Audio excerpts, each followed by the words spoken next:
จากท่านผู้ชมถึงเป็นว่าวันศาสตร์ฮักก็ผ่านไปเมื่อคืนนี้ไม่หมาดแต่ว่าความรู้สึกและการฉลองอันยิ่งใหญ่ยังคงเฮ็ดให้เฮารู้สึกได้ถึงความอลังการประทับใจอยากให้ท่านผู้ชมได้มาเบิ่งคลิปนี้เพราะว่าเป็นคลิปที่ให้ท่านผู้ชมได้เห็นทุกอย่างโดยเฉพาะแมนสิ่งที่สำคัญที่สุดก็ว่าได้ที่ทางภาคส่วนหรือว่าหน่วยงานต่างๆที่เกี่ยวข้องเพิ่นได้นำมาโชว์หรือว่านำมาแสดงให้เฮาได้เห็นในค่ำคืนนี้ล้วนแล้วแต่ว่ามีสีสันรูปแบบที่งดงามและก็มีความหมายพร้อมนี่คือเห็นนำกันจังซี่ก็แม่นเป็น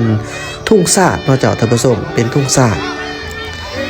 ในการบินโดรนนี่แม่นใส่จำนวนหลายพันหรือว่าหลายเป็นหมื่นเนาะเป็นหมื่นกว่าลำในการบินนี่ผู้คนนี่ให้ความสนใจหลายเจ้าท่านผู้ชมนี่อีกสีสันหนึ่งที่เห็นอยู่นี่เจ้าเป็นทุ่งผักเนาะเป็นทุ่งผักถือว่าเป็นทุ่งผักประจำศาสตร์ลาวเลยสำหรับที่เห็นอยู่นี่เจ้าเฮาเบิ่งนี่แม่นอยู่ที่โรงแรมแห่งหนึ่งเนาะของนครเวียงจันทน์ก็บ่ไกลจากถาดหลวงเดียวเห็นแบบสง่าผ่าเผยได้ล่ะเจ้าเนาะต่างแต่ว่าเฮาจะอยู่เบื้องหลังเฮาสังเกตเบิ่งตัวหนังสือเนาะมันจะกลับหลังให้เฮาเห็นเอาต่อไปนี่เฮาก็มาเบิ่งรูปแบบสีสันและก็ความหมายสัญลักษณ์ว่าจะเป็นหยังเนาะเจ้าท่านผู้ชมนี่เฮ็ดได้ถึงความแบบว่าเพิ่นเลือกคัดสรรสิ่งที่เป็นเอกลักษณ์ประจำศาสตร์แท้ๆได้ให้เฮาได้เห็นนะเจ้าท่านผู้ชมปึ๊บนี่เจ้าท่านผู้ชมไผสิคิดได้เนาะว่าเพิ่นจะเฮ็ดได้แบบนี้เนาะนี่คือโหประธานไกรสอนผู้บริหารเนาะผู้นำที่แสนเคารพรักของปวงชนลาวทั้งสามสิเว้าก็แม่นเป็นผู้ก่อตั้งว่าซั่นซะเนาะแม่นเป็นผู้ก่อตั้งสปปลาวนี่ถือว่าคันเว้าในรูปแบบการเมืองปลูกฝังแนวคิดอย่างต่างๆก็แม่นว่ายังยืนยงอยู่ในภารกิจของประวัติศาสตร์และความทรงจำของผู้สืบทอดนี่ประมาณนั้นเจ้าท่านผู้ชมพิพาทประการใดต่อขออภัยเนาะอันนี้เฮาให้เห็นว่าถึงแม่นว่าเป็นผู้นำที่ยิ่งใหญ่หั่นแหละว่าซั่นซะเนาะมาเบิ่งอีกเจ้ารูปแบบนี้แม่นเป็นรูปแบบหยังเนาะเราถาเบิ่งนำกันแป๊บนึงแอดมินก็ลุ้นอยู่แต่ละเทื่อแล้วตอนที่เบิ่งอยู่นี่เนาะก็คือว่ามันสิแม่นอีหยังเนาะที่ว่าเฮ็ดได้ออกมาได้ดีหลายสมว่ามีการสอบหนักเจ้าท่านผู้ชมปึ๊บนี่นี่ก็จะเป็นรูปคล้ายๆคือดอกจำปาเนาะเจ้าคล้ายๆคือดอกไม้ประจำป่าดอกจำปาดอกไม้ประจำศาสตร์ลาวนะและก็จะเป็นสัญลักษณ์มีทุ่งศาสตร์ทุ่งผักและก็คำว่า50 ปีเนาะ50 ปีแต่1975มาหาปี2025นี่รูปแบบสีสันที่เพิ่นได้มาเผยแพร่ลงโอ้งามเจ้าท่านผู้ชมงามหลายงามเนาะท่านผู้ชมสามารถไปติดตามเบิ่งไลฟ์สดอยู่ที่ Facebook ส่วนตัวของกินหน่อยเนาะออกชื่อเป็นภาษาอังกฤษว่ากินหน่อย CN กินหน่อย CN มีรูปโลโก้หน้าตาแบบเดียวกันกับตัว YouTube นี่เนาะเจ้าท่านผู้ชมนี่สีสันถือว่าเป็น2ใหม่แต่ว่าก็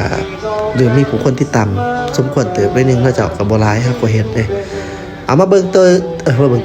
งเติมอีกว่าต่อไปนี่เป็นหยังนะเจ้าขึ้นมาอีกน่าจะเป็นถาดหลวงเพราะว่าเฮาสังเกตเห็นเป็นจอมอยู่เนี่ยนี่ท่านผู้ชมคิดว่าหยัง เอาเฮาลุ้นไปนำกันเจ้าว่าเป็นหยังเนาะพระธาตุหลวงนี่ล่ะเจ้าองค์พระธาตุหลวงเนาะพระธาตุหลวงเวียงจันทน์ก็ถือว่าแม่นเป็นมิ่งขวัญทางพุทธศาสนาเนาะศูนย์รวมจิตใจของปวงชนลาวทั้งภายในและต่างประเทศนอกจากนั้นก็แม่นเป็นแห่งร่วมวัฒนธรรมศาสนาพุทธกับชาวพุทธศาสนาหลายหมื่นคนต่อปีที่ว่าได้เข้ามากราบไหว้หลายแสนบ่หลายหมื่นเนาะเจ้าท่านผู้ชมนี่เบิ่งความเพิ่นสามารถเนาะยุคสมัยใหม่เทคโนโลยีคู่มือนี่พี่ดึกหลายเจ้าท่านผู้ชมเทคโนโลยีทุกมือพี่ดึกหลาย เฮ็ดให้เฮาเห็นว่าโอ้ทุกอย่างนี่มันเฮ็ดได้หมดเนาะบ่ว่าจะเป็น 3G 4G 5G 6G ฉะนั้นก็เฮ็ดได้ดีหลายเนาะร่วมกับ AI นี่นะเจ้าท่านผู้ชมถือว่าเฮ็ดอีหยังออกมาก็แม่นว่าคือเป๊ะเลยเอาเบิ่งกันตื่นเนาะเจ้าต่อไปแม่นเป็นหูปหยังนี่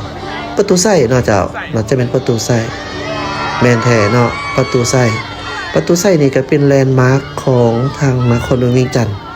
และก็ผู้คนโดยเฉพาะเป็นนักท่องเที่ยวก็รับรู้ได้ดีเนาะว่าประตูไส้แม่นตั้งอยู่ใจกลางนครหลวงเวียงจันทน์ประตูไส้นี่ก็ถือว่าถูกสร้างขึ้นมาตั้งแต่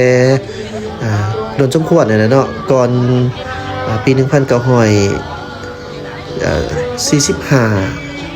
เนาะ75อย่างต่างๆพุ่นน่ะเพิ่นถือว่าเป็น2ระบอบว่าซั่นเนาะก่อสร้างมาในก่อนเปลี่ยนแปลงแต่ว่าก็เป็นบอนที่แบบว่าเพิ่นว่าเป็นประตูใส่เป็นบอนศูนย์รวมไสสนะบางทานบางข้อมูลก็ว่าเป็นบอนไว้กระดูกของทหารผู้ที่เสียสละเหนืออันนี้ก็ว่ากันไปเนาะจากท่านผู้ชมเฮาจะบ่ร่วมยังตื่มเกี่ยวกับเรื่องนั้นเฮาจะมาเบิ่งตื่มได้ว่าเป็นหยังนี่รูปลักษณะแบบนี้มีง่าน่าจะเป็นสร้างเนาะมีห่วงสร้างเอาว่าเบิ่งแม่เจ้าสร้างนี่ก็ถือว่าเป็นสัญลักษณ์แห่งลาวล้านสร้างได้เจ้าท่านผู้ชมลาวเฮานี่ขึ้นชื่อว่าลาวล้านสร้างตะกี้นี่มีสร้างล้านเสือกล้านโตอาศัยอยู่ตามแม่น้ำคลองตามป่าบ่ว่าจะเป็นทั้งไสหยะคันภาคเหนืออย่างต่างๆเนาะส่วนว่าภาคใต้นี่ก็จะไปพุ่นน่ะพะโพภาคพายแขวงจำปาสักเจ้าท่านผู้ชมมีหลายสร้างนี่มีทั้งสร้างป่าสร้างที่หายากอย่างต่างๆนอกจากนั้นก็แม่นอยู่ป่าสงวนเนาะเป็นสัญลักษณ์แห่งลาวล้านสร้างและก็ถึงความอุดมสมบูรณ์ของประเทศเฮาเกี่ยวกับสัตว์ว่าสิ่งต่างๆเนาะถือว่ายังคงมีให้เฮาได้เห็นได้อย่างล่วงหลายนั่นแหละเจ้ามีจำอีกเทื่อนึงเนาะว่าเป็นการเฉลิมฉลองครบรอบ50 ปีวันสถาปนาสปปลาวฉะนั้นก็มีการจัดฉลองอย่างยิ่งใหญ่10 ปีใดหรือว่า10หรือ15 ปีใดประมาณนั้นจ้ะท่านผู้ชมเพิ่นก็จะมีการเฉลิมฉลองอย่างยิ่งใหญ่แบบนี้เนาะฉะนั้นก็บ่แม่นว่าจะหาเบิ่งได้ง่ายๆ10 20 ปี10 15 ปีบ่ชื่อครั้งแน่แต่ว่า15 ปีกับ10 ปีนี่มันครบรอบนี่มันอันใดเนาะนี่2025 2070เนาะอีก15 ปีประมาณ15 ปีจ้ะต่อมาอีกจ้ะท่านผู้ชมแม่นหยังเนาะรูปนี่คือว่ายิ่งใหญ่แท้เฮาแปลกใจบ่ว่าโดรนจำนวนมหาศาลนี่บินขึ้นบ่ต่ำกันได้เข้าไปอันนี้แม่นทุ่งชาติตามมาด้วยแม่นหยังน่าจะเป็น50 ปีเนาะเจ้าท่านผู้ชม50 ปีแต่กลับเบื้องหลังแล้วก็อีกเทื่อนึงเนาะเพิ่นก็บอกว่ามีการจุดพลุพวกไม้จุดพลุก็แม่นโรนเฮ็ดเป็นไฟแสงสีจุดพลุเฮ็ดได้ดีหลายเนาะเจ้าท่านผู้ชมงามหลายเนาะคันปิ้นหน้าใส่นี่แฮงสิงามเนาะเพราะว่าเฮาอยู่เบื้องหลังพระธาตุหลวงหรือว่าหอสภาแห่งชาติเพราะว่าเพิ่นจัดงานนี่เพิ่นปิ้นหลังใส่ต่อหน้าสภาหมายความว่าปิ้นหน้าเนาะปิ้นหน้าออกฉะนั้นก็จะได้เห็นแบบนี้เจ้าแต่ว่าเห็นแบบได้ก็อย่ารู้สึกว่ามันงามหลายเนาะไปแล้ววันนี้น่าจะหมดแล้วเนาะเพราะว่าเพิ่นได้กลับไปคืนแล้วเจ้าท่านผู้ชมเฮามาเบิ่งอีกในการจุดพลุในบางเบื้องที่ท่านผู้ชมบ่ทันเห็นตอนนี้โดรนกำลังกลับแล้วเนาะฐานใหญ่เนาะบ่แน่ใจว่าประเทศใดเพิ่นมาบินโดรนนี่เนาะลาวเฮาเองบ่หรือว่าบ่จีนก็เป็นเวียดนี่แหละเจ้าท่านผู้ชมหรือว่าไทยบ่เนาะเพราะว่าตอนนั้นปีใหม่ลาว2024ก็เป็นโดรนของทางอาจารย์อยู่ที่ประเทศไทยโดยที่ทางมีอ้ายซึ่งเป็นคนไทยคนลาวเพิ่นได้ติดต่อมาเอาเบิ่งกันจุดพลุกันตื่มเจ้า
ชมเขามาเบิ่ง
านผู้ชมเห็นอยู่ตอนนี้นั่นอยู่จุดประตูไส้เด้อ